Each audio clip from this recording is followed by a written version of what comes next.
What's up, everybody? It's your main man, Mitch. This your boy, O. What's your boy doing? And welcome to another episode of the Wise Guys Podcast. What's up, O? How you feel today, man? Man, I'm good, baby. What it do? Chilling. What about you, dude? You good? I'm all right, man. What's happening? What we talking about today, man? We talking about, on this episode, Juneteenth. And we're going to go into a little bit of the history of it and why we didn't celebrate it growing up. Then we're going to go into relationships and some of the top 3 things that cause conflict: communication, finances, and trust. Yeah, most definitely. Speaking on that, man, what y'all think, man? Out of those 3, what would y'all consider the top for y'all? What conflict from the 3 that everybody picked from the Facebook poll? What would y'all consider would be the number 1 issue? I would have to go with probably trust. I can see that because you don't like somebody who I trust either. Damn, that's fucked up. You know you my dog, bro. What about you, dude? I'm rolling with communication. Yeah, I'm more of a communication too. Yeah. I think it all fits under communication. That's true. You got to talk it out. But then, how do you talk it out if you beefed out?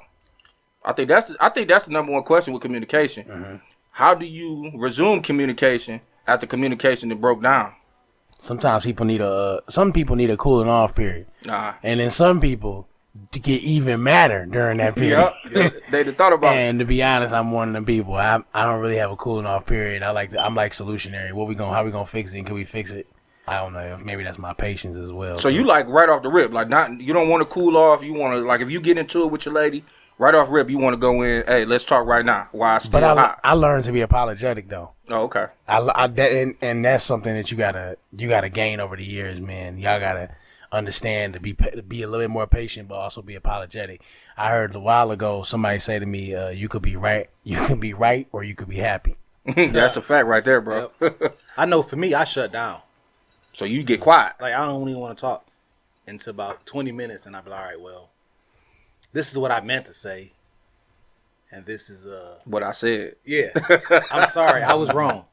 But for me, like, when I'm wrong, I'll admit right off I was wrong. So you ain't one of them type of people who like has pride, like, hey, no, I'm wrong. No, hell no. I'm wrong. I know I'm wrong, but I'm still about to fight for that wrong that I said I was wrong because I don't want to prove to you that I was wrong. Pride, like that. But a lot of people have it though. Yeah, absolutely. Yeah, when I'm wrong, and I realize that, I'll come right out the gate. I'm sorry. I fucked up. My bad. I'm sorry. See, with me and my wife, by me being a Gemini, she's a Sagittarius, we have to have time apart because she's more like what Dewey said. She want to get right into it. Let's talk about it. Me, on the other hand, I need to go think this out. I need to think about everything you just said. I need to think about my answer. And then for me, it's just better just for me to sleep on it, and then come back to it like, hey, yeah, like you said, Mitch, I was wrong here. This is the way I was looking at it. But let me think about it from your point of view. And I think that's what it's about with communication, man.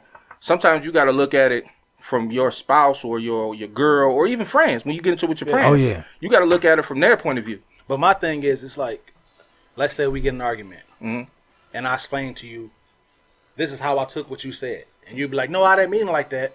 So you should apologize. Exactly. Because I'm telling you the way I took it, and you still saying, yeah, but I didn't mean like that. But that's the way I fucking took it. Well, you know what, though? Maybe not apology, but just accepting, like, okay, I see where you coming from. Because if I don't feel like I did something wrong, it's going to be hard for me to apologize for something that I don't think that it was wrong in the first place, even though you took it as a wrong. You know what I'm saying? I don't like, I like verbatim, me personally. So you like going back and forth? No. I like you knowing exactly what I said. Don't say something I didn't say. Oh, don't put words in your mouth. Don't do that. Like when you say, well, I feel like you pretty much said it. No, I didn't see bad things happen off of somebody perceiving it to be something that was actually not said. And it'd be like, well, they basically was just saying about you. Or you basically said to me. I didn't basically say that. What I said is what I said. Exactly. And then sometimes people want to take it all. I don't like that gray area. I'll just get to the point on that. I don't like gray areas. What I said is what I said. I don't mean nothing else. Like somebody like, like a girl may ask me, yo, do you love me? Am I still attractive to you? Like, I never said you wasn't.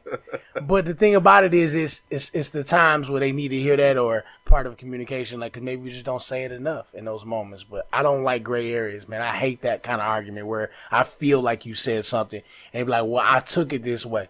I don't like that gray area. That's a scary area for me. I hate that. But you know what? I think in order to get out of the gray area, man, you need to talk with your mate about each other. You need to listen. Right. Communication, it's all about listening to one another. And then, like I said to Mitch, you have to put yourself in their shoes. Yeah. So, like just like you said about the "I love you" part, if you dealing with somebody who need to hear that and need to, have that affirmation told to them more, then you need to say it. Even though that's something that you're not interested in doing, through the communication y'all have with each other, you learn that, okay, baby, this work more for you if I tell you this more, and I'm gonna do it. So it's all about caring about what your spouse or significant other or your friend is saying to you, in order for you to reciprocate that communication back to them.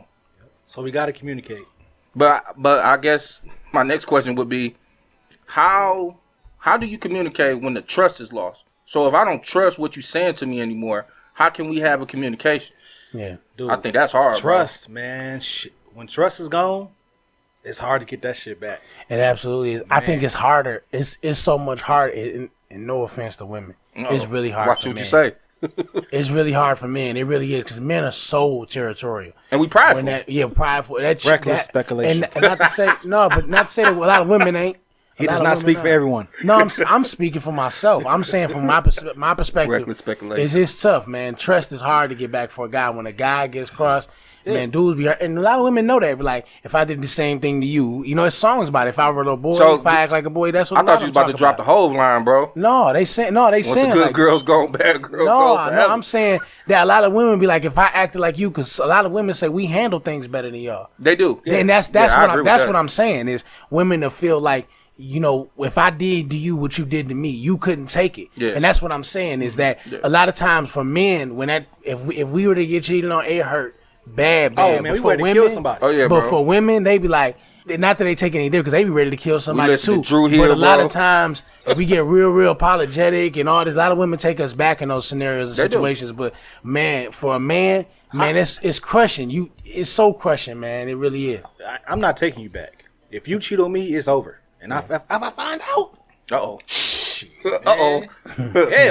I think when it comes down to it, it is a gray area regarding that, man. But just to get back with the trust issue, man, like Mitch say, it's hard, man. It's hard to recover trust, but I think it's still the root back to trust is through communication, and not even just cheating either. No, because it's more than just cheating. And trusting you and your judgment. That's what I was going to get into, A lot of times is you trusting your judgment. Can I trust your judgment in these situations? Can I trust you to lead our family? Absolutely. I think that's one of the biggest problems right now in our society with our, with relationship.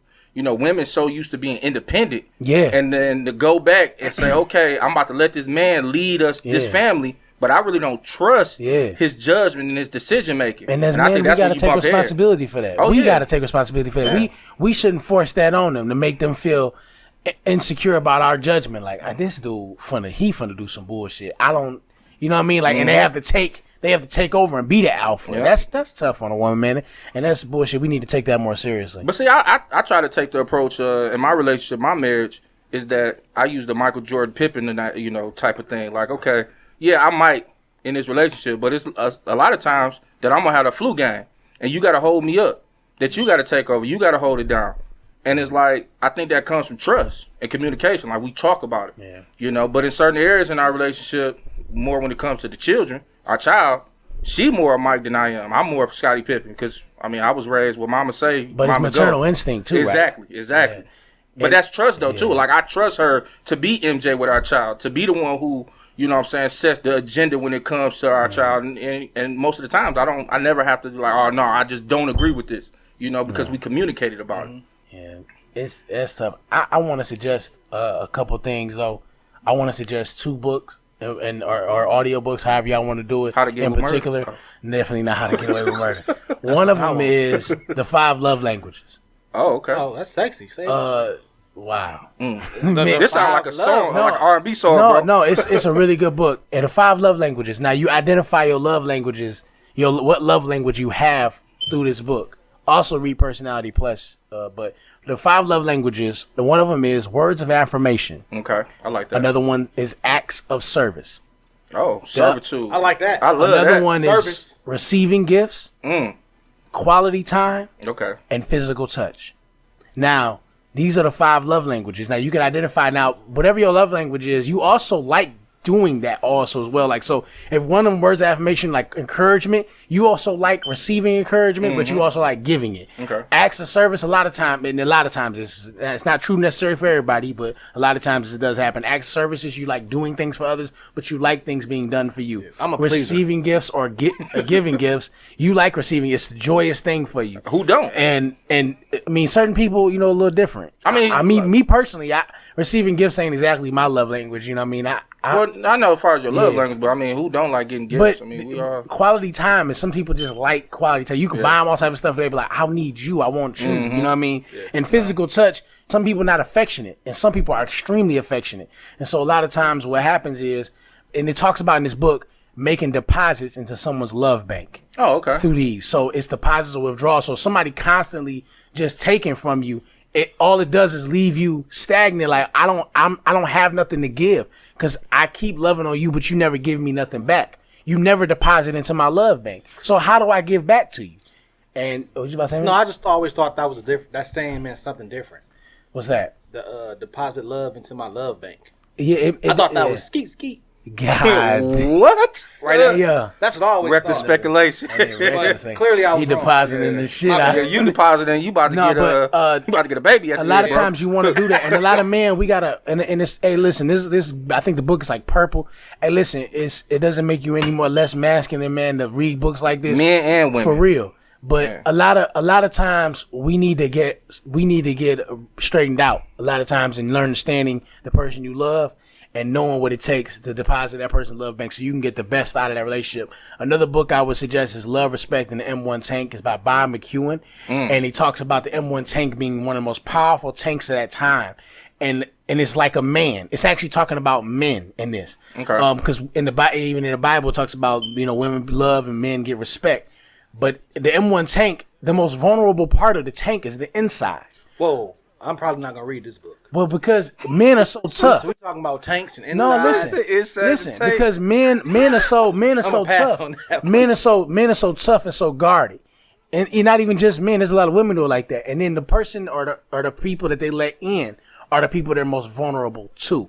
So that's the analogy he uses. That goes back to communication and trust. It's hard for most men give that vulnerability over to them. Most of the time, the woman you most vulnerable with is your mother. Yeah. So that's why you hear a lot of women say, "Oh yeah, you a mama's boy," because them conversations that you should be having with your lady, you might be having them conversations with your mother or sister or somebody else. Yeah. So yeah, I agree though. Like for me, I've never given any woman I was with 100% of me. Really? Yeah. Like I'm always holding something back Because you just in case. Is it from fear? Yeah. Oh yeah, that makes sense. I can't do it. It took me a long time. I've been married 10 years, bro. Almost 10 years now. And it took me a long time to get to the point to where I was able to be vulnerable in front of my wife, to let her know, my inner darkest, deep, like feelings, things that I haven't shared with nobody else. But, I mean, for us, through prayer, through, conversation, communication, and then as trust build up over the time of us being together, it became easier. Now I feel better that I do have somebody that I can be vulnerable to. Yeah. And honestly, it made me a better man to be that type of person with her. So I always felt like people, a lot of times it was different people I could have been committed to better. But to be honest, I always felt, and I didn't reveal this till later on in life to certain people, but I always felt like no matter who you were, friend, family, girl, I always felt like people were passing through in my life. Mm-hmm. And that stems from my childhood, which, a lot of people, like you just said, you have that love for your mother. I didn't grow up with my mom. Mm-hmm. I didn't grow up with my dad either. I feel you. So that thought process was, I always felt like people were just passing through in my life. Like because I was always here and then I wasn't there and then I was in another place. But the people who stuck and stayed, like I hold them dearly to this day. But a lot of times with women, and that was hard for me a lot of times because I just always felt like they were just passing through. But what you just said, and I handled it wrong too. But what you just said, it's important in the course of a relationship that you understand your person's past. Yes. Because most of the time, the way they communicate, the way they handle adversity or problems, is set up from their past. How they grew up. Absolutely. anything that happened in the past, whether they lost a parent, whether they went through a divorce, all that, you know, attributes to how somebody handles relationships. Issues, and all that. All that's in there. And I think I'm going through the same thing. Like, I mean, now I'm good, but I mean, previously, like, that's what it was. It took time for you to even realize it. Yeah. And I'm thinking about it when you saying it. That's what triggered it from when I was a child. So Yeah, it's real shit. It's big, tough, bro. Man. It's and it took me a long time, and it took me years to study, like read all these different books. You know what I mean? Oh, we talked about. I've read so many books, but I had to learn myself, and I had to learn the people around me, like why certain people were reacting that way around me, and I was like, damn, do anybody really love me around here? And a lot of times men so hard, they be like, you know, love gets you hurt.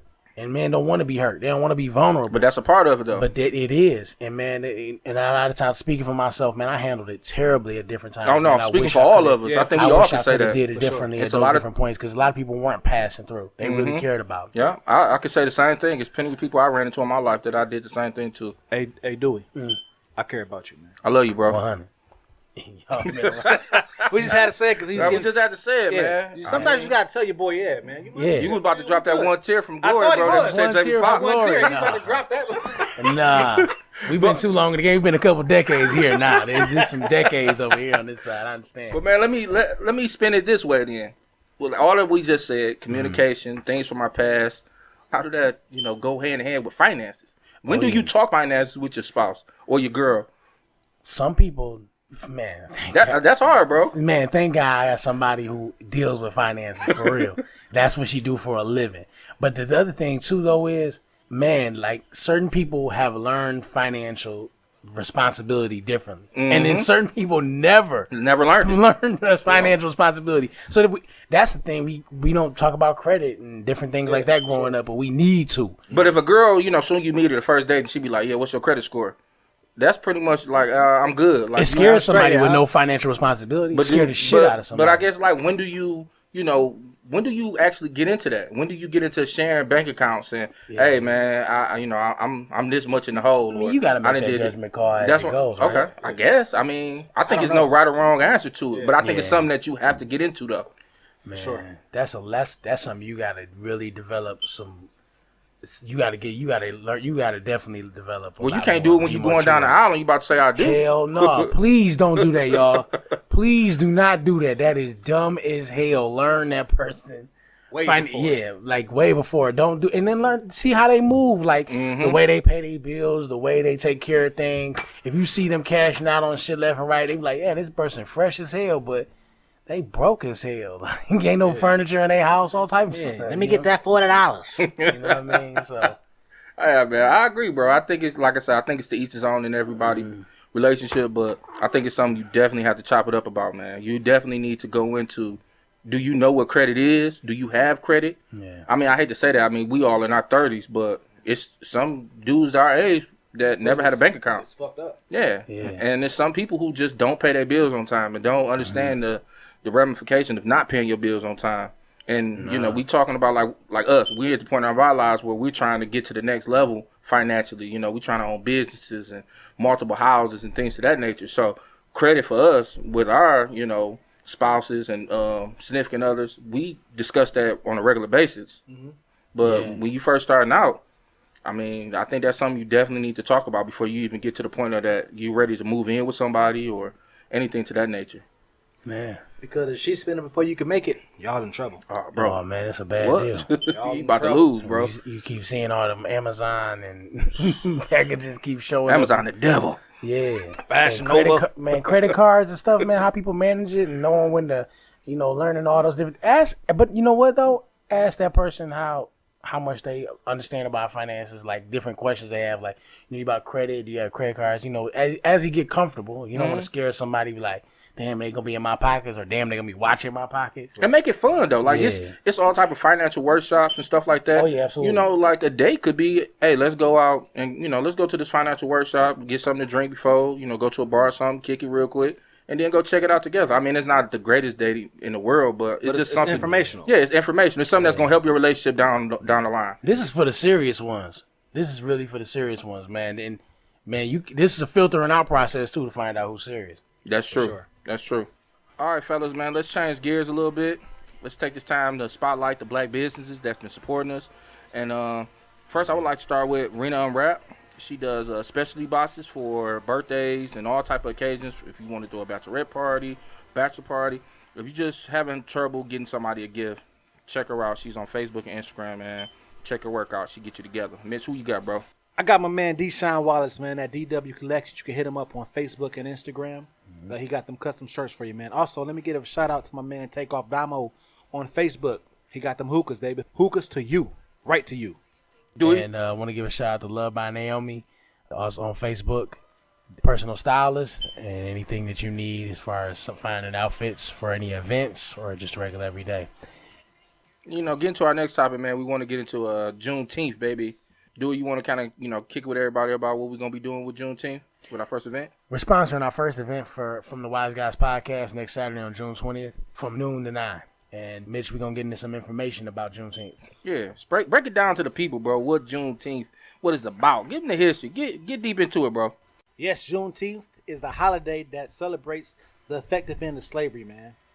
It gets its name from the day that it happened, June 19th, 1865. And that's messed up because it was actually in effect since January 1st, 1863. Oh, for real? That's crazy. Yeah. And if it wasn't for Gordon Granger reading them, you know, the proclamation on June 19th, 1865, they still would have been slaves. They would have never known. Damn, it's messed up. That's crazy, bro.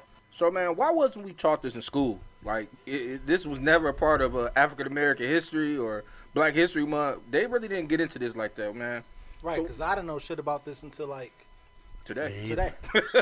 That's I'm just going to be real with you. It's crazy, bro. And I'm pretty sure a lot of people feel like that. I don't know if it was actually taught at certain points and maybe they just didn't go deep into it, but I don't remember talking about this at all. Like, literally, like 2-3 years ago, I really learned about it.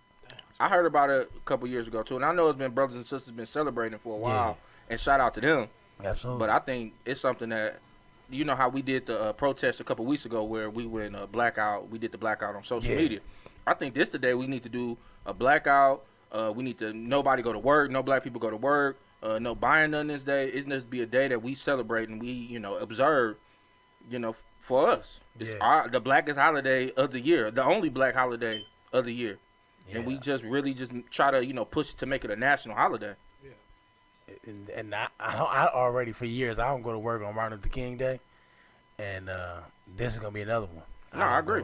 So Juneteenth, ways we celebrate it. Still learning how to celebrate it and celebrate it properly and nationally.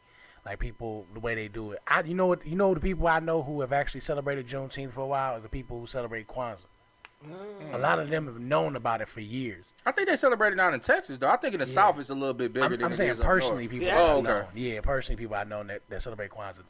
Texas, though, is the people. That's the state that actually wanted to keep them in Mississippi. They tried to keep their slaves. Yeah, Texas is actually the first state to make it a national holiday. So big ups to Texas. Was that 1980? I think it was. That was 79. 79. Okay, then Big Gretch made it a holiday last year. Yeah. And Pennsylvania was the first state to abolish slavery in 1780. Yeah. Mississippi didn't want to let up. Of course not. They did not want to let up. No, they wanted to keep their slaves. Of course not. But man, from now on, me, we was talking last year, and we was like, from now on, we gonna make sure that our kids understand Juneteenth and make it a tradition, family and friends, that we celebrate Juneteenth. Right. And also people like I'm gonna celebrate Juneteenth instead of July 4th. Our people died in that war too. Yeah. We got to celebrate them people who died for and sacrificed for our freedoms and the independence we got as well. And, despite all the, rhetoric around it. I think a way to celebrate it, I mean, what we do when we celebrate any other holiday. We barbecue. Yep. Barbecue. We definitely get our dance on, put our music on, blast our music, play spades, bid whiz. Yeah. I mean, Ain't nobody fuck with me in bid whiz, I'm telling you that right now. You crazy. But anyway. We just need to celebrate the way we, usually celebrate our holiday. Yeah. But it's definitely something that we need to, continue to show love to. Yeah, because this is the day that our ancestors who dreamed that we would be free one day, they were finally able to get the same freedoms that not exactly the same freedoms, but they were, done with slavery at that time. Exactly. So, yeah, man, we definitely need to make sure our kids know about it and their kids know about it. And God willing, one day it could become a national holiday that the whole country celebrate, because it should be something that the whole country celebrate, just as we celebrate our Independence Day on July 4th. Because for us, this is our Independence Day to a certain extent. And we got to vote, man. Yeah, absolutely. And please be. We can vote now. Stop No, being we can't contradictory. vote to November, bro. But I'm saying we can vote now from when this happened. Yeah, that's true. That's Well, what not that's what I'm exactly, saying. but yeah, to a certain extent. And people, please stop being contradictory to what needs to happen. We need to understand. Like people be like, "Oh, y'all just not celebrating Juneteenth." it Let's ain't not about do that, that, bro. man. Let's not be contradictory to the purpose. Let's stop that Willie Lynch mindset where everybody against one another in some way, shape, or form. Listen, stop that. People just not celebrating Juneteenth. Okay, welcome them in. Bring them in. Bring Yeah, them in. Like let's make it sure. I'm gonna be posting posters and different stuff for different heroes and different people that establish things, even from the civil rights movement. Shout out to Medgar Evers. We don't talk about him enough a lot of times. But I appreciate everybody whose shoulders we stand on. Almost definitely. And speaking about Mitch talking about voting, yeah, Dewey boy Trump. Why is he my boy? Oh, you fuck with him? No, I'm talking junk, man. No, but Dewey, Damn, he about to fight. He shit about out, to like- fight him over it, bro. No. Nah, man. No, don't nobody on this show mess with Trump, man. That's real talk. Fuck Donald Trump as a staff record label and as a motherfucking crew. Fuck him. Most definitely, man. Well, I agree because he was going to do a rally, his first rally since before the pandemic, in Tulsa, the home of Black Wall Street, that was destroyed back in 1921 on Juneteenth. You know what I'm saying? So, Mitch, how you feel about that, bro? Man, listen here. Fuck Trump. Oh, okay. When we playing cards, you can't even say what's Trump. You can't have no Trump card. You gotta say what the suit is. Space. That's Fuck it, wrong with bro. y'all. Fuck Trump, cuz. Dewey, what you Damn. think, bro? Man, he need to stop that shit. But you know what though? Like, what more do you expect? Exactly. This is what he do, bro. This way, Dog. he the king of culture wars, bro. Man, he's the ultimate presidential troll if you ever seen one, dog. The fuck wrong with him? But man, you know what though? We gonna keep doing what we supposed to be doing. We can't control what they do over there on that side No, and you really everything. can't. But I mean, that's Black Wall Street though. We talk about that a little bit. Yeah, go ahead. Black Wall Street, like when they established all those businesses, and this is the thing that they're afraid of, y'all. Like a lot. When I say they, I don't mean Republican or Democrat. I mean people who are just racist. Mm-hmm. They are afraid of that. They're afraid of black businesses being that prosperous and keeping it within their community. Let's make sure we don't go against each other because they don't want another Black Wall Street. And I do mean they with systematic racism. And you know what? I'm gonna propose something else. Let's use Juneteenth when you do get on social media, Yeah. opposed to just saying, Happy Juneteenth to each other. Promote a black business, man. Absolutely. Share it. You know what I'm saying? Absolutely. Let's support each other on that day too, to Yeah. show unity. I think that's important. But I kind of want to go back into the voting thing that Mitch yelled about earlier. You gotta vote. Which he's right. And this is one of the reasons. I'm not trying to say we need to be Republican or Democrat, but you do realize that the man who's in office right now, he used his platform to get his base, to get around these issues that we're fighting against. Yeah. He's definitely, trying to push those white supremacist ideologies out to his base so he can let them know, like, hey, it's okay to be this way. I mean, when he says, we need to make America great again, he's talking about a time when white people were trying to make black people feel like they were inferior to them. So let's not forget. I'm not trying to say that, hey, vote Democrat or vote Republican, but I'm just saying, think about it. Think about this guy who's been been putting out all those hidden agenda racist comments over the last 4 years, man. Right. We have to use our voice. Yep. Use the platform that we have Yes. to vote. And to promote each other. We Yeah. have to. Black lives matter, man. Fuck this shit. One person told me one time some years ago, man. He said Republicans gave y'all freedom. That's 'Cause true. Abraham Lincoln was They a were Republican Republicans. president. They were. I was like, man, shut the fuck up. It's hard for Like, people to believe that, though, man. I don't care. That's the thing is, I don't care about Republican or Democrat. Dependent, like I'm not gonna be biased based on the demographic I'm a part of. No, that doesn't matter to me. Morally, are you within good standing? Right. Because Do you land on that? I mean, at the end of the day, man, what I think we should start to realize with our vote is this. People always say you got to choose between the lesser of two evils, right? That's fucked up. Which is true. It's unfortunate. I mean, Donald Trump has been doing the things lately to promote racist ideology. But Biden is not innocent. He did things in the past that has harmed our brothers and sisters. But you have to look at it from this perspective. Donald Trump didn't win the 2016 election with our vote. Republicans don't need us to vote. They try to encourage us not to vote. Yes. Democrats, on the other hand, they need us to vote to win. Joe Biden would not be the Democratic nominee if it wasn't for black people Absolutely standing up and voting for him in South Carolina. Yeah. That being said, let's use our power as black people and get him to do what we want so he can get our vote. Yeah.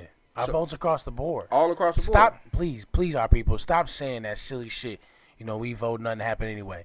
There's Congress, there's your mayor, there's your governor, there's judges, there's all type of elected officials. Please stop that, y'all. Make sure your vote counts. But, man, we ain't going to get too much off into the voting. We're going to say that for another topic. Yes, but we just want to make sure, man, this upcoming June 19th, everybody get out, celebrate with your friends and your family. Think about it from this perspective, man. It was an ancestor, one of our ancestors back in 1863, 60, 65, that was praying that one day we will be free and we will be able to do what we able to do today. So let's show them some love, man, and let's remember this day, for them at least. In the words of the great man, Sam Cooke, a change gonna come. And I guess that's a good way to wrap it up, man. I want to thank everybody for tuning in today to the Wise Guys Podcast. Hope you enjoyed what we talked about today.